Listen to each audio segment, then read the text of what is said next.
देवर्षि नारद कहने लगे कि तू जा, मैं तुझे वचन देता हूं, तेरी कोख से एक ऐसा बेटा पैदा होगा जिसका दुनिया में नाम होगा।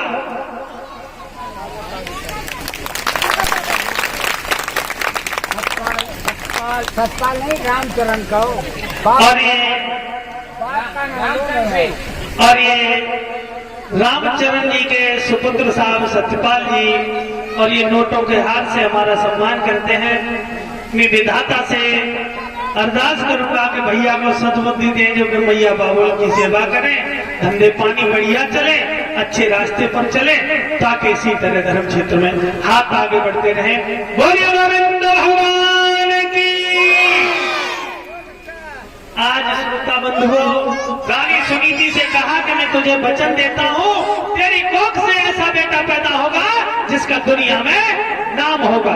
तो आज सुनीति कहने लगी, बाबा मैं तो सोचती थी, मैंने सुना था कि साधु झूठ नहीं बोलते, लेकिन आज मालूम पड़ा कि साधु भी झूठ बोलते हैं। सुनीति से देवर्षि नारद कहने लगे, लड़की पागल हो गई है। कहने लगी, सुना बाबा, तुम कह रहे हाँ कि बेटा पैदा होगा।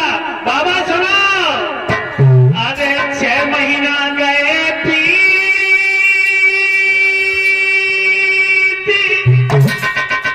और पति की मेरी सूरत लग नहीं पाई।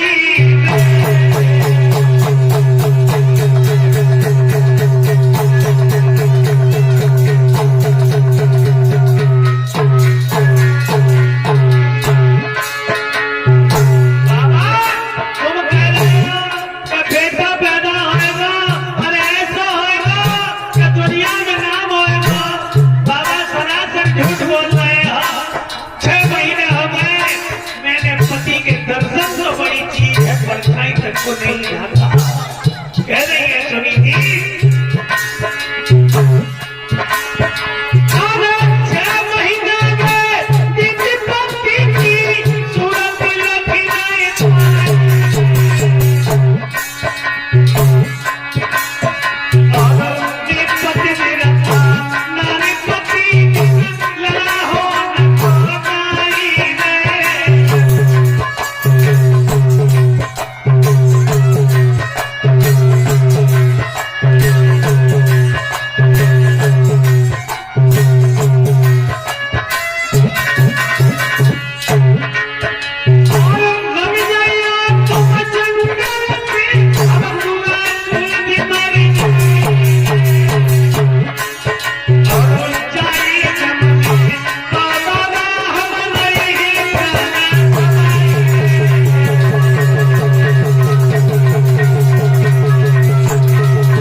बेटा होगा।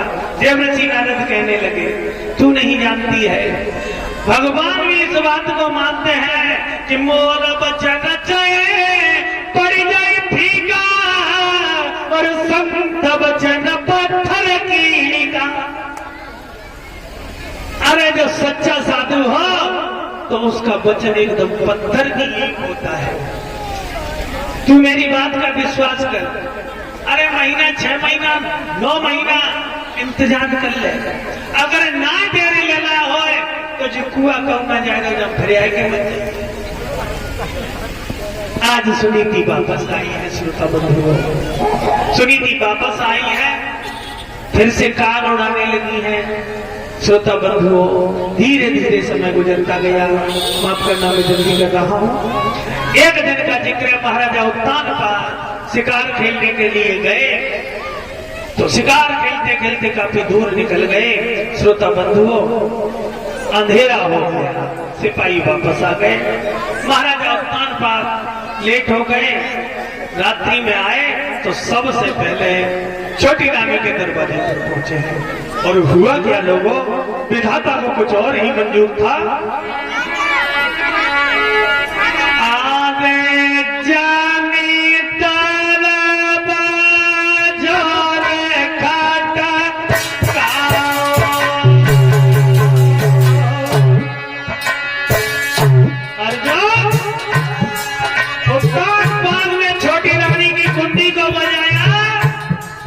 छोटी रानी ने आवाज नहीं दी, आराम से खर्राटे मार रही है। भाई नाइन जिसका आदमी कहाँ है?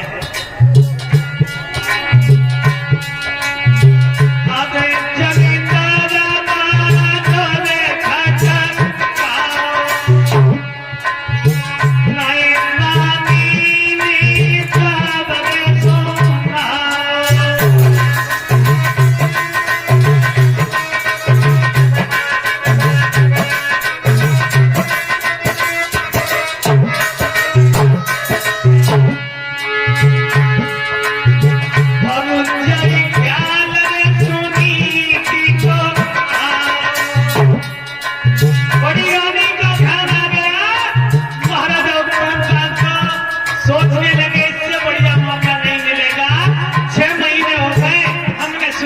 नहीं देखा, भूखी है, प्यासी है।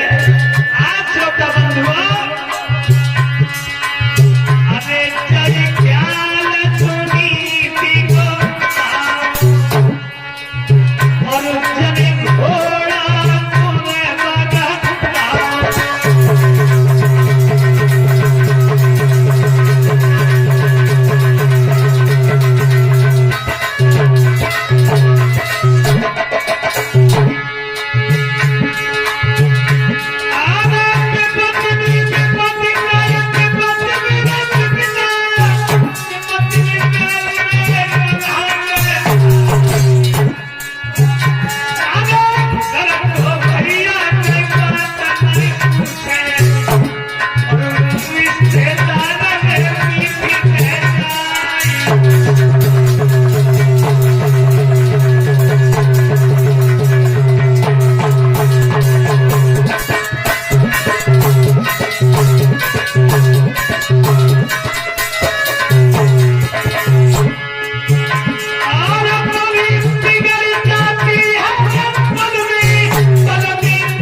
उस दुखिया को नींद कहाँ थी? रजाई में तो ठंड लगते, कातले बोरा में कहाँ नींद आई हुई? श्रोता बंधु फौरन उठकर नीचे आई है, कहने लगी कौन? महाराजा उत्तानपाद कहने लगे सुनीति दरवाजा खोलो।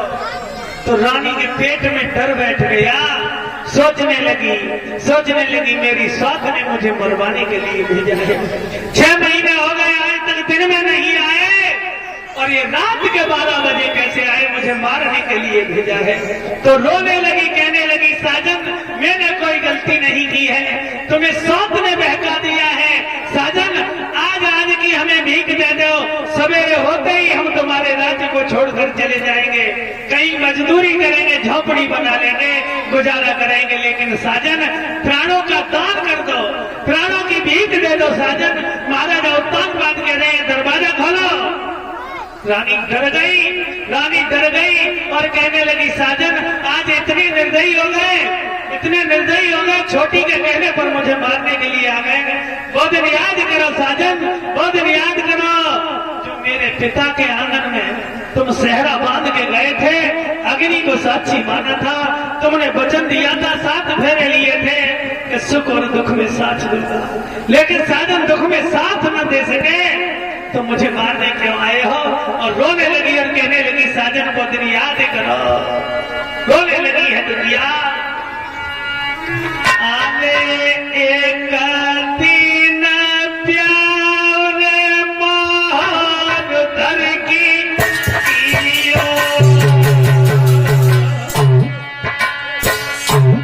साजन वो दिन याद करो, दूल्हा बन के गए साजन, सेहरा बांध के गए, आज इतने निर्दयी हो गए।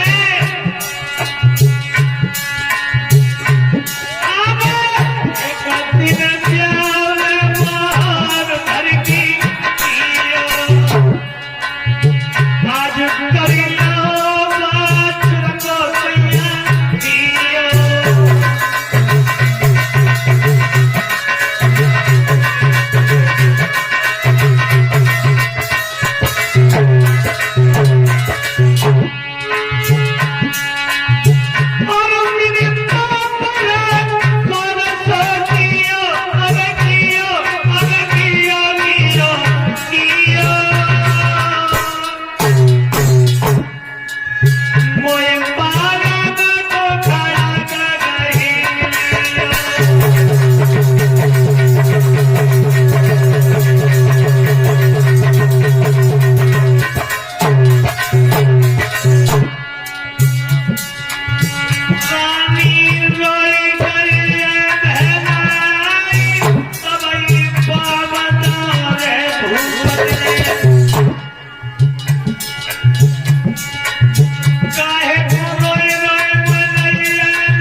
नहीं आया, दरवाजा खोल दे, नीचे नागिन जग जाएगी।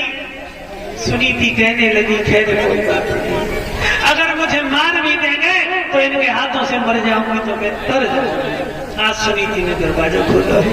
श्रोता बंधुओं, महाराजा उत्तान पाद को अटा पर ले गई है सुनीति, टूटी सी खटुलिया पर टाट ने बोरे को बिछा दिया। महाराजा उत्तान पाद कहने लगे, सुनीति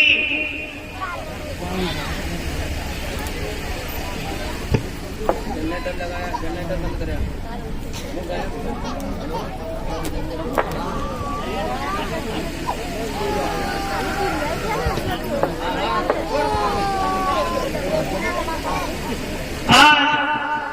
कहने लगे, है महाराजा उत्तान पाद, सुनीति मैं बहुत भूखा हूँ। तो सुनीति कहने लगी, साजन मेरे पास कोई व्यवस्था नहीं है, तुम तो भोगों के खाने वाले हो।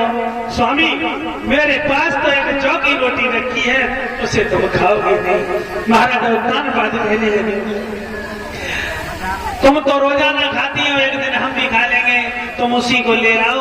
आज श्रोता बंधुओं, महारानी सुनीति जौ की रोटी पर थोड़ा नमक रख लाई है, तो महाराजा उत्तान पाद उस जौ की रोटी को लौटते हैं, पलटते हैं, देखते हैं, कहते हैं, सुनीति तू इसे खाकर रह रही है, मैंने तुझसे मना किया था कि दूसरी शादी में करा, लेकिन तू नहीं मानी।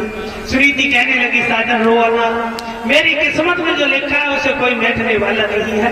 आज श्रोता बंधुओं, प्यार से राजा ने जौ की रोटी को खाया है, उसके बाद पानी पिया है। उस रात महाराजा उत्तान पाद वही निवास करते हैं। परमात्मा की ऐसी देन होती है, ऐसी कृपा होती है ठाकुर जी की कि रानी सुनीति की झोली हरी भरी हो जाती है। बोलिए गोविंद भगवान की जय। सुबह जैसे ही 4 बजे हैं, घड़ियाले ने घंटा बजा दिया और महाराजा उत्तान पाद चलने को तैयार हुए हैं, तो रानी ने पैर छुए, सर रख दिया चरणों में, कहा साजन फिर कभी हो जाना, फिर कभी हो जाना। आज महाराजा उत्तान पाद कह रहे हैं कि मौका मिला तो फिर आएंगे। श्रोता बंधुओं, आज उत्तान पाद चले हैं तो मुड़ मुड़ कर रानी की तरफ देख रहे हैं और रानी सुनीति अट्टा पर खड़ी है, झांक रही है। जहां तक राजा की पीठ दिखाई दी, रानी सुनीति रोती रही, साजन को देखती रही। श्रोता बंधुओं, दूसरे दिन महाराजा उत्तान पाद छोटी रानी के यहाँ निवास करते हैं, उसकी भी झोली हरी भरी हो जाती है। बोलिए राधा रानी की जय। धीरे धीरे समय गुजरता गया, 3 महीने हो जाते हैं। महारानी सुनीति को सोचने लगी मैया कि मेरे पास कुछ है नहीं, अगर बेटा पैदा हुआ, बच्चा पैदा हुआ तो हम दाई को क्या देंगे, कामवाली को क्या देंगे। तो एक सेर जो मिलते से उसमें से आधे जो मैया बचा कर रखने लगी और आधे जो से भोजन करने लगी। सोचती है कुछ इकट्ठे हो जाएंगे, कह देंगे हमारे पास यही है। इसे धीरे धीरे समय गुजरता गया। लोगों को देखिए, गरीबी सबसे बुरी चीज होती है। दुनिया छोड़ देती है, भाई छोड़ देता है, रिश्तेदार छोड़ देता है, पड़ोसी छोड़ देता है। आज दुखिया आधे से जो बचाती है, आधे से भोजन खाती है। धीरे धीरे प्रसव का समय आया तो भगवान का भजन करने लगी है माँ।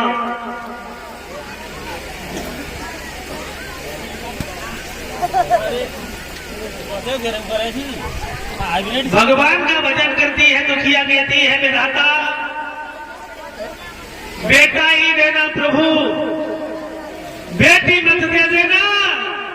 अगर बेटी दे दी तो जिस तरह मैं बांधी का काम करती हूँ, उस तरह मेरी बिटिया किसी के यहाँ जाकर झाड़ू पोंछा करेगी विधाता। और ये बात तो सत्य है लोगों, बेटी दे भगवान तो धन दे, नहीं तो दरवाजे पर बिठाने को कोई तैयार नहीं होता है। रानी कहती है विधाता बेटी मत देना, नहीं तो मेरी बेटी भी किसी के यहाँ कार उड़ाएगी, मैं कैसे शादी करूंगी बिटिया की। आज श्रोता बंधुओं, जब पहली पीड़ा उठी है तो भगवान विष्णु का ध्यान किया, दूसरी पीड़ा उठी है तो देवर्षि नारद का ध्यान किया कि हे गुरु, हे साधु, भगवान तुम्हारा दिया हुआ वचन आज मेरे सामने आएगा, प्रभु मेरे जीवन का सहारा बन जाएगा। तीसरी पीड़ा उठी है, पति के चरणों में ध्यान किया है, बहुत सुंदर बच्चे ने जन्म दिया। उसके पास मैया के पास कोई एक घुट